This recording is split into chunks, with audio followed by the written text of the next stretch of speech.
सबसे पहले सवाल आता है what is economic planning. Economic planning होती क्या है? और अगर बहुत सिंपल लैंग्वेज बोलें तो हमारी कंट्री लंबी चौड़ी कंट्री है, वास्ट पॉपुलेशन है, इस वास्ट पॉपुलेशन की अपनी डिमांड्स हैं और रिसोर्सेज लिमिटेड है। पॉपुलेशन वास्ट है और रिसोर्सेज लिमिटेड है। इस बैकड्रॉप में बेहद ज़रूरी हो जाता है कि ये जो लिमिटेड रिसोर्सेज हैं इनका ऑप्टिमल यूटिलाइजेशन किया जाए।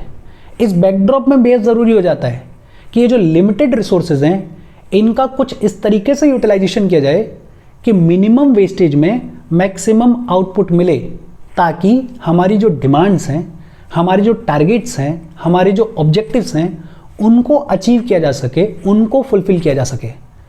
और यहाँ ज़रूरत पड़ती है इकोनॉमिक प्लानिंग की।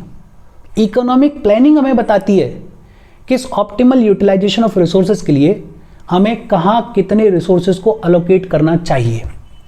बहुत simple, economic planning is the allocation of resources in a comprehensive manner to achieve predetermined objectives for optimal utilisation of resources.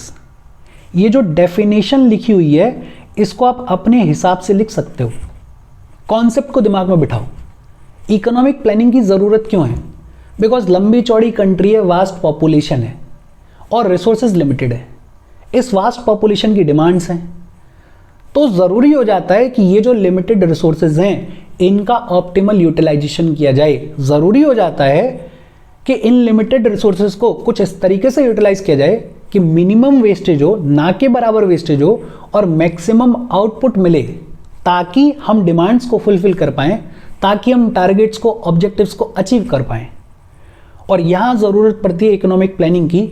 Economic planning हमें बताती है कि हमें कहाँ कितने रिसोर्सेज को अलोकेट करना है for achieving these objectives, for achieving these targets. बहुत सिंपल सी डेफिनेशन है। फिर इसके बाद बात आती है कि इकोनॉमिक प्लानिंग के टाइप्स क्या हैं, और कई सारे टाइप्स हैं इकोनॉमिक प्लानिंग के। जैसे एक है इंपेरेटिव प्लानिंग। इंपेरेटिव प्लानिंग को डायरेक्टिव प्लानिंग भी बुलाया जाता है। इंपेरेटिव प्लानिंग को अथॉरिटेटिव प्लानिंग भी बुलाया जाता है। इंपेरेटिव प्लानिंग को प्लानिंग बाय कमांड या प्लानिंग बाय डायरेक्शन भी बुलाया जाता है। और बहुत सिंपल, इंपेरेटिव प्लानिंग को अथॉरिटेटिव प्लानिंग भी बुलाया जाता है। और अब यहां से चीजें क्लियर हो जाएंगी।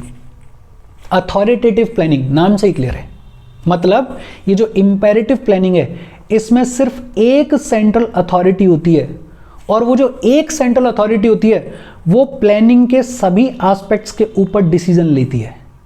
जो भी प्लानिंग के एस्पेक्ट्स हैं उन पर डिसाइड करने की पावर किसी एक सेंट्रल अथॉरिटी के पास में होती है। बहुत सिंपल, इंपेरेटिव प्लानिंग को अथॉरिटेटिव प्लानिंग भी बुलाया जाता है, और इस इंपेरेटिव प्लानिंग में सिर्फ एक सेंट्रल अथॉरिटी होती है।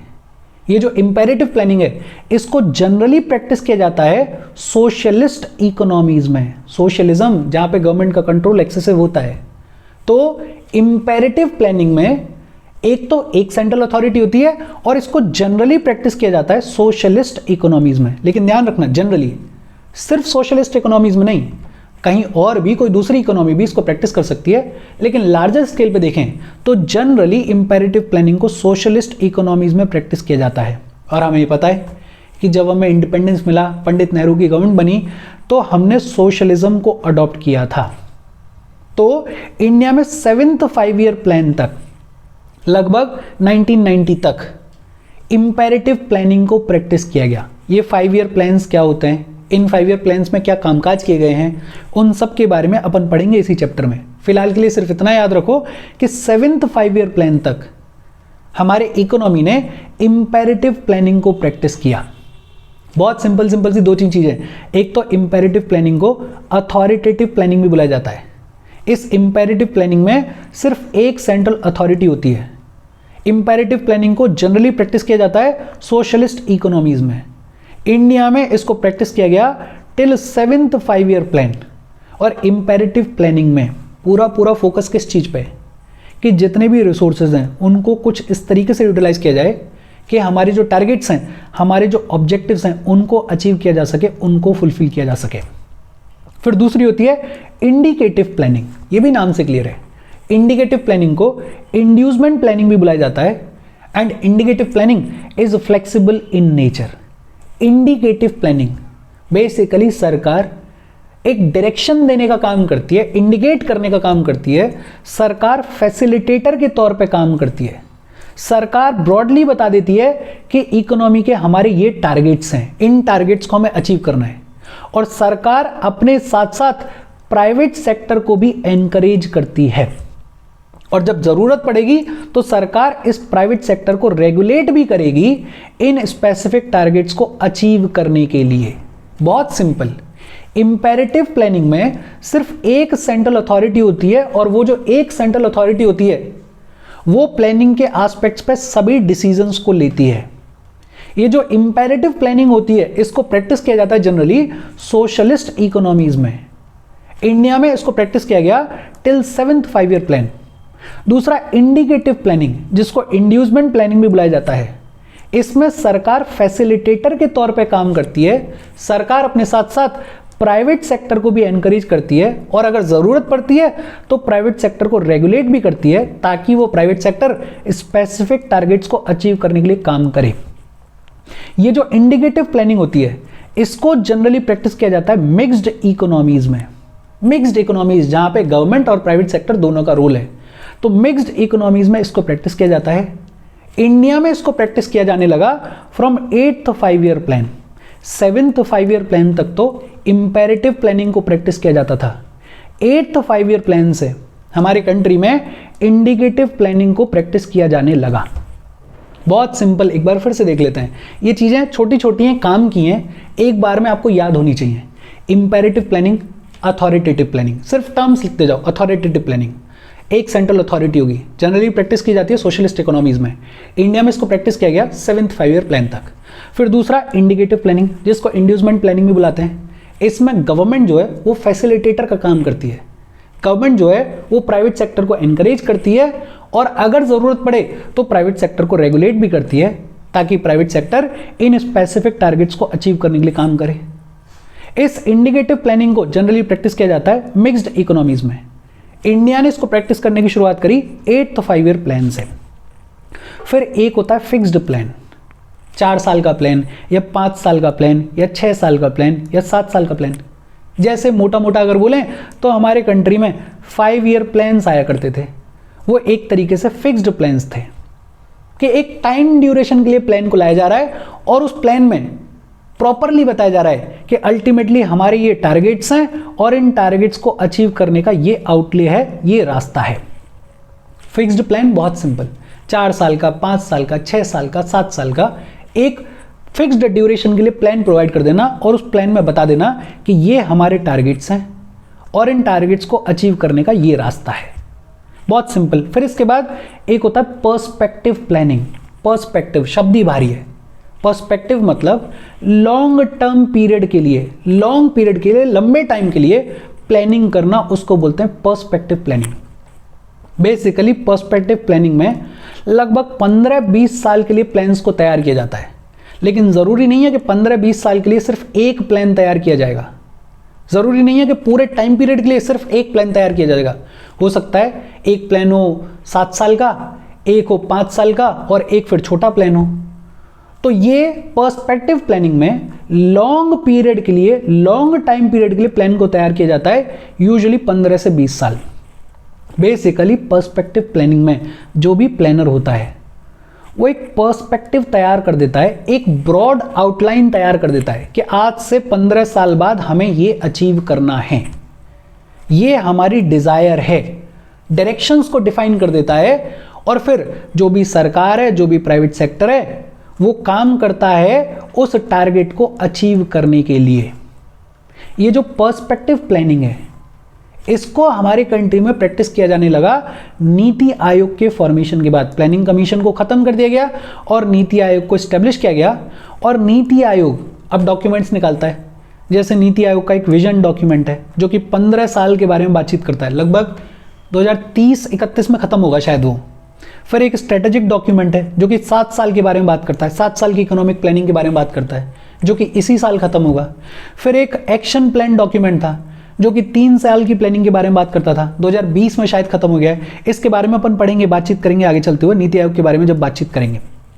बेसिक फिलहाल अपने को क्या याद रखना है, पर्सपेक्टिव प्लानिंग, कि लॉन्ग टाइम पीरियड के लिए प्लान तैयार करना, एक ब्रॉड आउटलाइन तैयार करना, ताकि जो अथॉरिटीज हैं उनको पता रहे कि एक लॉन्ग टाइम पीरियड में उनको किस गोल के लिए काम करना है। और इसको प्रैक्टिस किया जाने लगा जब नीति आयोग को फॉर्म किया गया। फिर एक होती है डिसेंट्रलाइज्ड प्लान। डिसेंट्रलाइज्ड प्लान नाम से क्लियर है।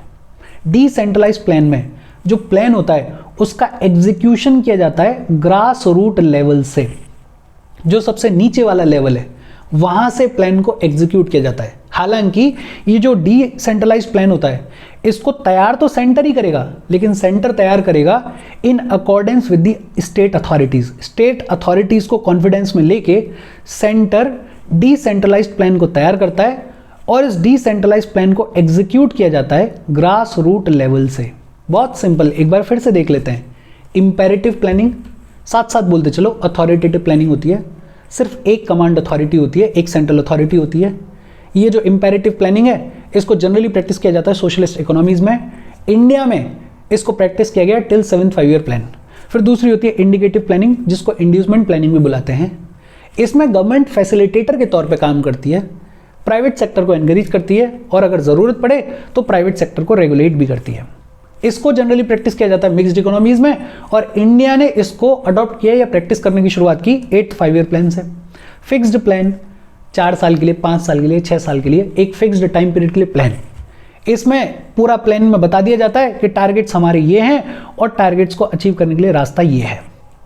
फिर एक भारी सा शब्द पर्सपेक्टिव प्लानिंग, लॉन्ग पीरियड के लिए प्लान को तैयार करना, जिसमें जो भी प्लानर होता है वो ब्रॉड आउटलाइन दे देता है, ब्रॉड डायरेक्शंस दे देता है कि अल्टीमेटली हमें यहां पहुंचाना है इकोनॉमी को, और फिर जितनी भी अथॉरिटीज होती हैं वो उस प्लान को फुलफिल करने के लिए काम करती हैं।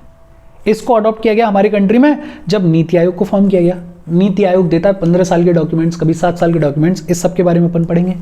फिर एक होता है डिसेंट्रलाइज्ड प्लान, तैयार तो सेंटर ही करेगा, लेकिन सेंटर तैयार करेगा in accordance with the state authorities, और ये जो प्लान होगा इसको एग्जीक्यूट किया जाएगा ग्रास रूट लेवल से। फिर एक होता है रोलिंग प्लान। इसको इंट्रोड्यूस किया गया था हमारी कंट्री में 1978 में और ये 1983 तक ही रहा। जनता गवर्नमेंट पावर में आई थी, मोरारजी देसाई की गवर्नमेंट पावर में आई थी और उन्होंने रोलिंग प्लान को अडॉप्ट किया था, उन्होंने प्रैक्टिस करने की शुरुआत करी थी 1978 में। लेकिन जनता गवर्नमेंट गिर जाएगी और फिर जो नई सरकार आएगी, कांग्रेस की गवर्नमेंट आएगी, वो इस रोलिंग प्लान को अबेंडन कर देगी। रोलिंग प्लान में बेसिक आइडिया क्या होता है कि हर एक साल 3 नए प्लान्स को तैयार किया जाता है और उन 3 नए प्लान्स के ऊपर काम किया जाता है। हर साल रोलिंग प्लान में हर साल 3 नए प्लान्स को तैयार किया जाता है। एक प्लान बात करता है करंट ईयर के बारे में, और ये जो करंट ईयर वाला प्लान होता है इसमें एनुअल बजट को भी इंक्लूड किया जाता है। रोलिंग प्लान में हर साल 3 नए प्लान्स को तैयार किया जाता है। एक प्लान बात करता है करंट ईयर के बारे में, दूसरा प्लान जो होता है वो फिक्स्ड नंबर ऑफ ईयर्स के बारे में बात करता है, जैसे 3 साल का प्लान होगा या 5 साल का प्लान होगा या 4 साल का प्लान होगा, यूजुअली 3 से 5 के बीच में होता है। तो दूसरा प्लान होगा जो कि फिक्स्ड नंबर ऑफ ईयर्स के बारे में बात करेगा। और फिर एक लंबा पर्सपेक्टिव प्लान होगा जो 10, 15 या 20 साल के बारे में बात करेगा। लेकिन इस रोलिंग प्लान का सबसे बड़ा प्रॉब्लम पता है क्या है कि इसमें जो टारगेट्स होते हैं उनको हर साल रिवाइज कर दिया जाता है। अब सोचो, आपने इस साल प्लान तैयार किया, एक आपने टारगेट रखा और आपको लगा कि यार टारगेट अचीव नहीं हो पा रहा है, तो अगले साल फिर से इस टारगेट को रिवाइज कर दिया। वो कोई बहुत अच्छी बात नहीं है। और शायद इसीलिए जब जनता गवर्नमेंट के बाद नेक्स्ट गवर्नमेंट आई तो उसने इस रोलिंग प्लान को अबेंडन भी कर दिया। भाई आप टारगेट्स को कभी भी रिवाइज कर सकते हो, तो एक तरीके से ऑथेंटिसिटी नहीं रह जाती है या जवाबदेही नहीं रह जाती है। और रोलिंग प्लान है, रोल होता हुआ प्लान है, विच मीन्स कि इस प्लान की शुरुआत कब होगी, इस प्लान का एंड कब होगा, उसकी भी कोई डेट्स फिक्स नहीं की जाती हैं। बहुत सिंपल सा आइडिया है कि हर साल 3 नए प्लान्स को तैयार किया जाएगा। इन 3 नए प्लान्स में एक प्लान तो बात करेगा करंट ईयर के बारे में, दूसरा प्लान बात करेगा एक शॉर्ट ड्यूरेशन के बारे में, 3 से 5 साल के बारे में यूजुअली, और एक होगा पर्सपेक्टिव प्लान जो कि 10, 15 या 20 साल के बारे में बातचीत करेगा। लेकिन इसका सबसे बड़ा प्रॉब्लम क्या था कि इसमें जो भी टारगेट्स होते थे उनको रेगुलरली रिवाइज किया जा सकता था, तो वो एक बहुत बड़ी प्रॉब्लम थी। ये जो रोलिंग प्लान है इसको इंडिया में इंप्लीमेंट किया जनता गवर्नमेंट ने, मोरारजी देसाई की गवर्नमेंट ने 1978 में। 1983 में जब उनकी सरकार चली गई, जो नई गवर्नमेंट आई कांग्रेस की, उसने इस रोलिंग प्लान को अबेंडन कर दिया, खत्म कर दिया। फिर एक प्लान होता है कोर प्लान। कोर प्लान में जो भी प्लानिंग अथॉरिटीज़ होती हैं वो स्टेट से रिक्वेस्ट करती हैं और उनसे बोलती हैं कि आप बताओ आपका प्रोजेक्टेड रेवेन्यू एस्टिमेट कितना है, आप बताओ कि आप कितना रेवेन्यू जनरेट करने वाले हो, आपका आइडिया क्या है कि आप कितना रेवेन्यू जनरेट करोगे। और स्टेट्स जो भी अपना एस्टिमेट देती हैं उसके हिसाब से जो प्लानिंग अथॉरिटी होती है वो एक्सपेंडिचर को डिटरमाइन करती है for the state annual plans. अगर किसी स्टेट के पास में कम रेवेन्यू आने वाला है तो फिर जो पैसा है, जो एक्सपेंडिचर है, उसको उस हिसाब से प्लान किया जाएगा।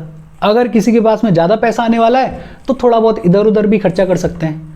तो ये जो कोर प्लान होता है इसमें फ़ायदा ये हो जाता है कि आपको पता होता है कि आपका रेवेन्यू एस्टिमेट कितना है, उस रेवेन्यू एस्टिमेट के हिसाब से आप एक्सपेंडिचर कर रहे हो, तो जो डाइवर्जन ऑफ फंड्स हो सकता है वो प्रिवेंट हो जाता है, आप एक्यूरेटली अपने फंड्स को यूटिलाइज कर सकते हो।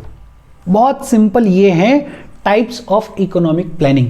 एक बार फिर से देख लेते हैं हम। देखो, imperative planning is basically authoritative planning, जिसमें सिर्फ एक सेंट्रल अथॉरिटी होती है।